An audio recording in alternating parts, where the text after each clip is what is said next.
Good morning मित्रांनो, बघू शकतो निघालो आता दर्शनाला निघताशी मला बाहेर आपल्या शेजारची आका झोका खेळताना दिसल्या आणि पुरं घेतात भागवत झोका खेळता. मला जाऊ दे रे बाबा दर्शनाला, पडेल गेलं मी लागेल मला.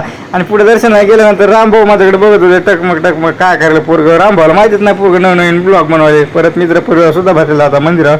मग रोजचं नित्य नियमाप्रमाणे आमच्या मारुतीरायाचं दर्शन वगैरे घेतलं आणि मारुतीरायाला वगैरे प्रदर्शना घातली. आणि बघू शकता मंदिराचा सभामंडप आणि सभामंडपात बसलेले आमचे दादा होते, भानुदास भाऊ होते. आणि तिथून पुढं आल्यानंतर घरी आल्यानंतर आमचा मोत्याला मी दूध वगैरे ठेवलं. बघू शकता मोत्या दूध वगैरे घेताना बघू शकता. आज रात्रचं दूध काही बरं सवरलेलं होतं म्हणून मोत्याला वाटी भरून दूध ठेवलं. बघू शकता मोत्या बी कसा चट दूध हात. मोत्याचा लय जीव लागला हो. कुठं दिसलं की मोत्या सोबतच घरात निघते आमच्या, म्हणून मोत्याला आलेलं दूध ठेवलं. आणि मग बघू शकतो हॉटेलचं दूध आणण्यासाठी निघालो बघा.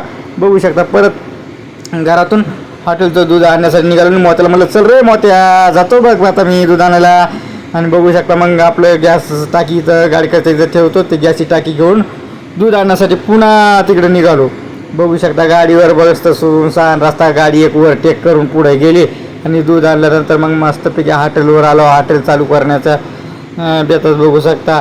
आणि हॉटेल चालू केल्यानंतर आपलं पहिलं ग्राहक इथं आलेलं होतं. मस्त चटकदार त्यांना पोहे वगैरे बनवून दिले. बघू शकता पोह्याचा आस्वाद घेताना आपले ग्राहक. पोहे वगैरे झाल्यानंतर मग आपला आज भज्याचा बेत होता. भजे तळताना बघू शकता गरमागरम भजे. आज मावळा अमृतुल्य बेसळ गुळाच्या चहा. या ठिकाणी भजे काढताना यायचे कुठं पात्री पुगणी तांबसवाडी पाठी. मधुभाऊ आले. मधुभाऊ म्हणले काय आज गजू भज्याचं जोडीत होतं, दे मग गरमागरम एक प्लेट. मग मधुभाऊला भजे दिले. मधुभाऊने मस्त भज्याचा आस्वाद घेतला. कसा वाटला ब्लॉग मित्रांनो नक्की सांगा.